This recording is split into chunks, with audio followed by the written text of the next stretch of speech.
Assalamualaikum warahmatullahi wabarakatuh. Waalaikumsalam warahmatullahi wabarakatuh. Nah, pada pagi hari ini kita akan membahas tentang tokoh pemikiran Islam di Timur Tengah. Bersama saya Muhammad Iqbal Aziz dan teman saya. Dan saya Muhammad Ilham Habibi. Nah, selamat datang di podcast kami.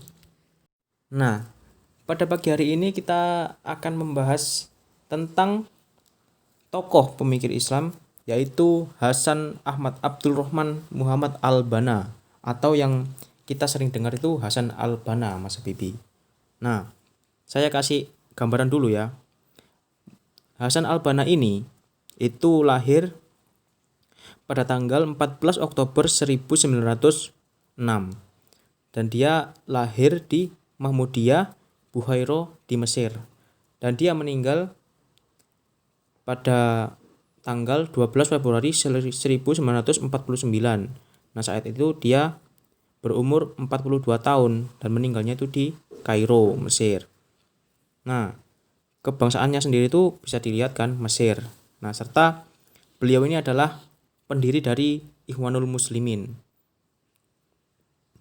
Lanjut. Hasan Al-Banna ini memiliki ayah. Nah, ayahnya itu bernama Syekh Ahmad Abdul Rahman Al-Banna As-Sa'di. Nah, beliau ini adalah seorang imam Hambali, muadzin dan sekaligus guru masjid. Nah, ayahnya adalah pengaruh spiritual yang penting selama awal kehidupan Al-Banna pada masa kecilnya. Nah, kemudian di masa muda Al-Banna itu pertama kali terpapar politik nasionalis Mesir selama Revolusi Mesir 1919. Nah, pada saat itu dia itu berumur 13 tahun. Nah, akan tetapi Al-Banna ini diidentikan dengan aktivis yang sangat terkenal pada saat itu. Meskipun usianya masih muda, Al-Banna berpartisipasi dalam demonstrasi di Damanhur, pamflet politik yang diterbitkan sendiri dan mendirikan masyarakat reformasi pemuda. Meskipun keluarga Al-Banna ini bukan anggota elit Mesir, mereka itu relatif dihormati gitu, Mas Habibi, di Mahmudiyah.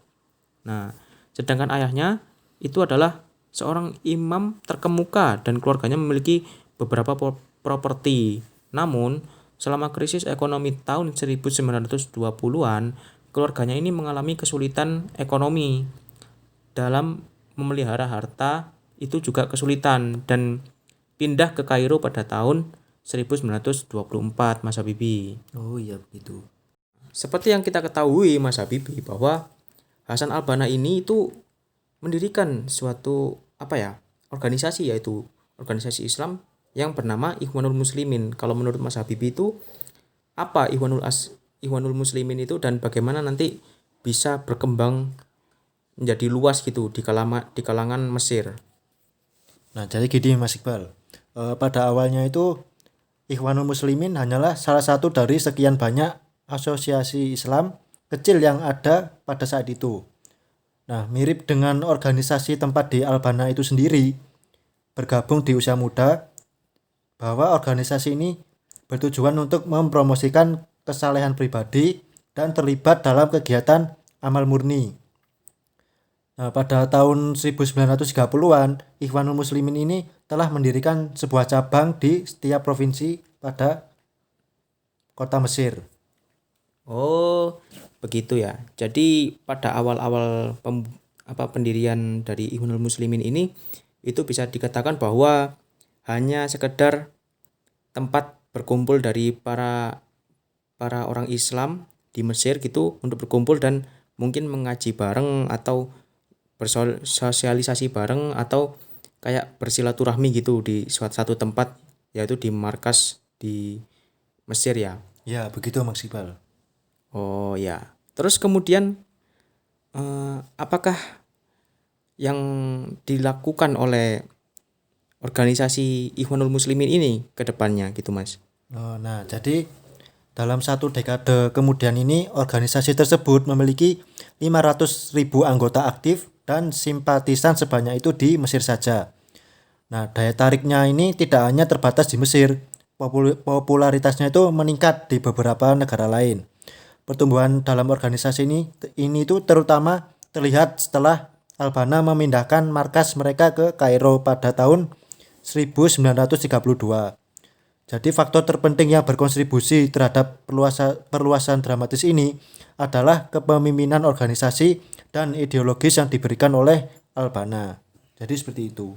Oh iya ya. Jadi dalam satu dekade kemudian itu Hasan Al-Banna itu bisa membuat Ikhwanul Muslimin ini semakin maju karena kepemimpinannya dalam berorganisasi dan ideologisnya yang sangat cerdik dan pandai gitu dari Hasan Al-Banna sendiri, sehingga banyak banyak kalangan yang berminat untuk bergabung gitu. Ya, betul sekali. Pada saat di Ismailiyah, Hasan Al-Banna ini berdakwah, tetapi dia tidak berdakwah hanya di masjid saja, tapi juga di kedai kopi gitu. Nah, kan tetapi pada saat itu kedai kopi dinilai kayak dicurigai secara moral gitu oleh elit agama lokal. Jadi Hasan Al-Banna ini mengadopsi kebijakan untuk menghindari kontroversi agama dengan elit agama lokal di sana. Nah, akan tetapi Hasan Al-Banna juga dikejutkan oleh banyak tandanya mencolok dari dominasi militer dan ekonomi asing di Ismailiyah itu tersebut. Nah, seperti banyaknya kamp militer Inggris, kemudian pertanian dan persediaan makanan itu dimiliki oleh pasukan asing itu sendiri. Jadi digunakan untuk kepentingan orang asing itu sendiri, sedangkan para pekerjanya itu hanya disuruh bekerja saja oleh para pasukan tersebut. Nah, kemudian para pasukan asing Inggris tersebut juga memiliki tempat tinggal mewah para pegawai asing, yaitu di sebelah perusahaan terusan Suez. Nah, itu bertepat di sebelah tempat tinggal para pekerja Mesir yang kumuh. Nah, bisa kita lihat bahwa di Ismailiyah ini Al-Banna itu kayak melihat adanya dominasi yang sangat tinggi gitu dari pasukan Inggris. Jadi dia berpikir untuk melengsarkan dari kekuasaan dari pasukan Inggris itu tersebut, Mas Habibie. Ya, betul sekali. Nah, setelah Al-Banna itu melihat dominasi yang sangat tinggi di Ismailiyah itu, dia itu kan melihat bahwa banyak pasukan Inggris yang berkuasa di Ismailiyah tersebut. Nah, Al-Banna ini kayak tidak mau hal itu terjadi. Dia juga mau melengsarkan kekuasaan pasukan Inggris tersebut. Nah, jadi Hasan Al-Banna dan Ikhwanul Muslimin ini masuk ke dalam ranah politik. Nah, pada awalnya itu apa yang dilakukan Hasan Al-Banna ini pada kegiatan politik pertamanya, Mas Habibie? Jadi gini ya Mas Iqbal, Hasan Al-Banna itu berusaha keras untuk mewujudkan reformasi melalui pembangunan institusi, aktivisme tanpa henti di tingkat akar rumput dan ketergantungan pada komunikasi massa. Nah, Hasan Al-Banna ini juga membangun gerakan massa yang kompleks yang menampilkan struktur pemerintahan yang canggih, bagian yang bertanggung jawab untuk memajukan nilai-nilai masyarakat di antara petani, pekerja, dan profesional. Dan unit yang dipercayakan dengan fungsi utama itu termasuk penyebaran pesan, penghubung dengan dunia Islam dalam persatuan dan terjemahan, dan komite khusus untuk keuangan dan urusan hukum. Jadi seperti itu.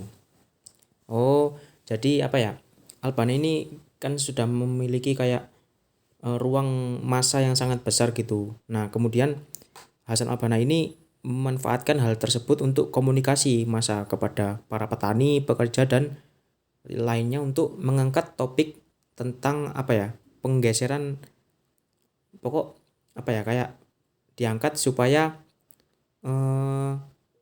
warga Mesir sendiri yang mengurus keuangan dan urusan hukum tersebut daripada melibatkan orang-orang asing gitu, karena bisa merugikan diri sendiri dan menguntungkan bagi para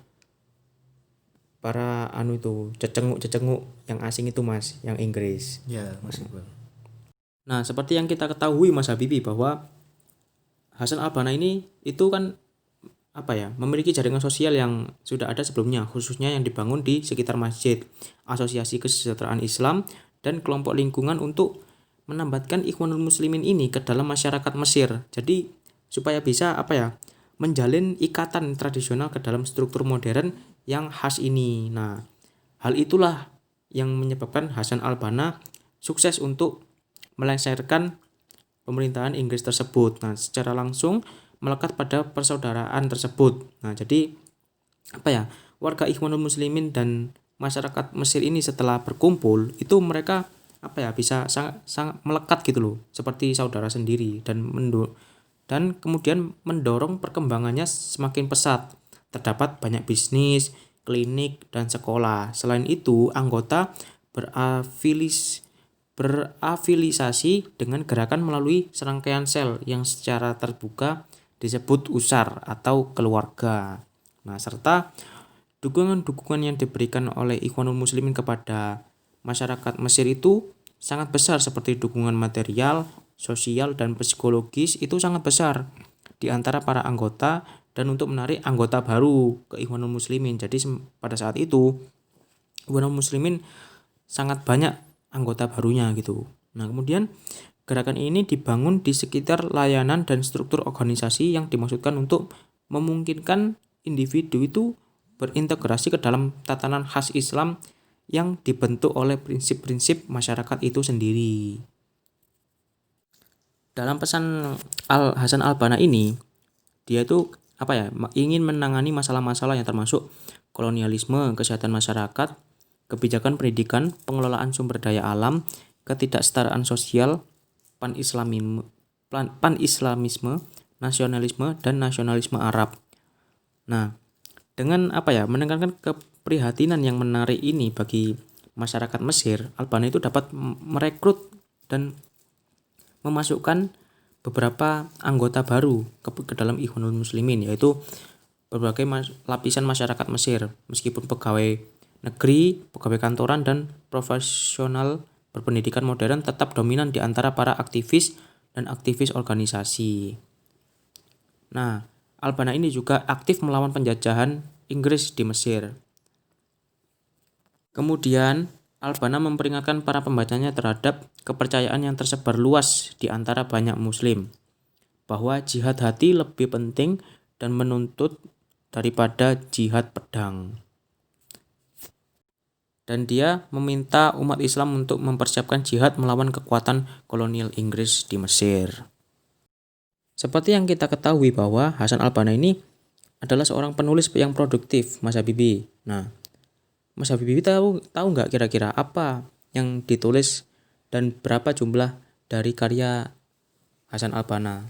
Nah, jadi betul sekali apa yang sudah dikatakan oleh Mas Iqbal itu sendiri, bahwasanya Hasan Al-Banna itu adalah seorang penulis produktif yang menulis lebih dari 2000 artikel dan banyak buku, dan itu juga termasuk novel autobiografi yang berjudul Mudhakhirat al-Da'wah wal Adaiyah. Jadi seperti itu Mas Iqbal. Oh iya, begitu ya. Banyak sekali ya Mas ya, ternyata 2000 artikel dan banyak buku dari Hasan Al-Banna tersebut dalam menciptakan suatu karya. Iya. Terima kasih Mas ya. Iya. Seperti yang kita ketahui di awal Mas Habibi bahwa Hasan Al-Banna ini tuh meninggal dunia itu pada tanggal 12 Februari 1949. Nah, kira-kira Mas Habibi bisa menjelaskan nggak secara rinci gitu bagaimana pembunuhan, katanya ini pembunuhan yang dialami oleh Hasan Al-Banna tersebut. Nah, apakah Mas Habibi bisa menjelaskan secara rinci gitu bagaimana awal mulanya terjadinya pembunuhan ini, Mas Habibi?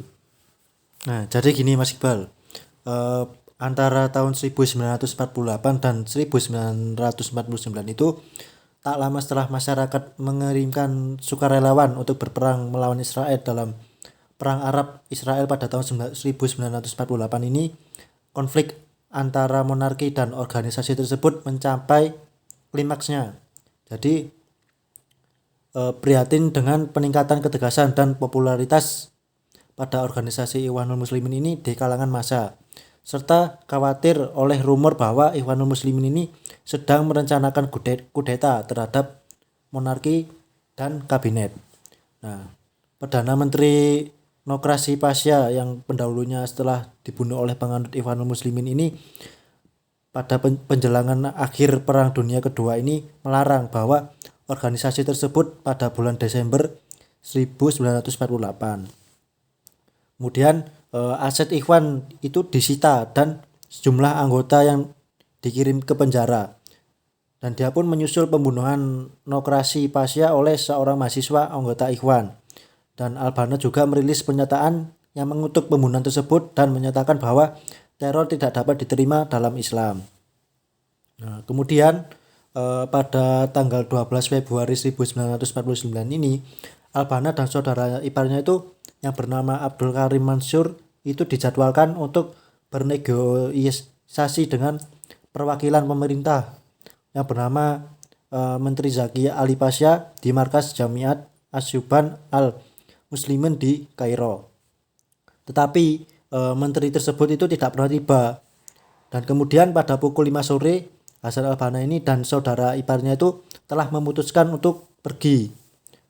Dan pada saat mereka pergi, mereka sedang berdiri untuk menunggu taksi. Dan kemudian pada saat mereka menunggu taksi tersebut, mereka itu ditembak oleh dua pria.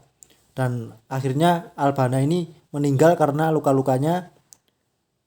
Dan yang disebabkan Al-Banna ini meninggal, ada beberapa masyarakat yang menuduh bahwa Raja Farouk dan pegawai besi Mesirnya itu dituduh untuk membunuh Hasan Al-Banna itu. Jadi itu Mas Iqbal. Oh, jadi kasihan sekali ya. Jadi bisa kita simpulkan bahwa pertamanya pada tahun 1948 dan 49 tersebut pada Ikhwanul Muslimin itu ingin mengkudeta monarki dan kabinet dari Perdana Menteri Nokrasi Pasha. Nah, kenapa kok bisa itu? Karena apa ya? Ikhwanul Muslimin itu kayak dendam gitu karena dulu penganut Ikhwanul Muslimin dulu itu dibunuh oleh pendahulu dari Perdana Menteri tersebut. Jadi apa ya, kayak saling dendam gitu dari menteri kabinet tersebut. Nah, akan tetapi pada saat akan merencanakan pembunuhan itu, Ikhwanul Muslimin itu kayak kalah gitu loh, kayak ketahuan, dan maka dari itu dilarang oleh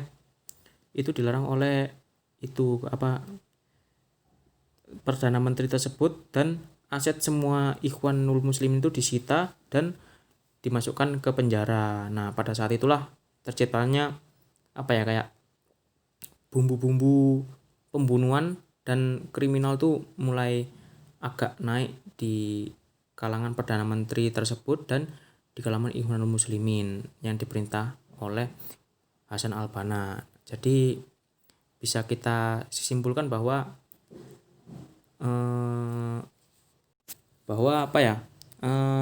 perjalanan dari Ikhwanul Muslimin ini sangat menarik untuk kita kaji gitu Mas ya. Ya, betul sekali. Ya. Terima kasih Mas. Sama-sama. Mungkin cukup sekian dari podcast kami. Nah, saya berterima kasih kepada Mas Habibi karena telah hadir di podcast ini. Semoga bisa bermanfaat oleh Mas Habibi sendiri dan bermanfaat bagi saya dan para pendengar nanti. Dan saya juga terima kasih kepada Mas Iqbal bahwasanya sudah mengundang saya kepada podcast yang sudah dilakukan oleh Mas Iqbal ini, dan semoga podcast ini bisa bermanfaat bagi masyarakat semua. Amin. Nah, kami undur diri dari podcast. Wassalamualaikum warahmatullahi wabarakatuh. Waalaikumsalam.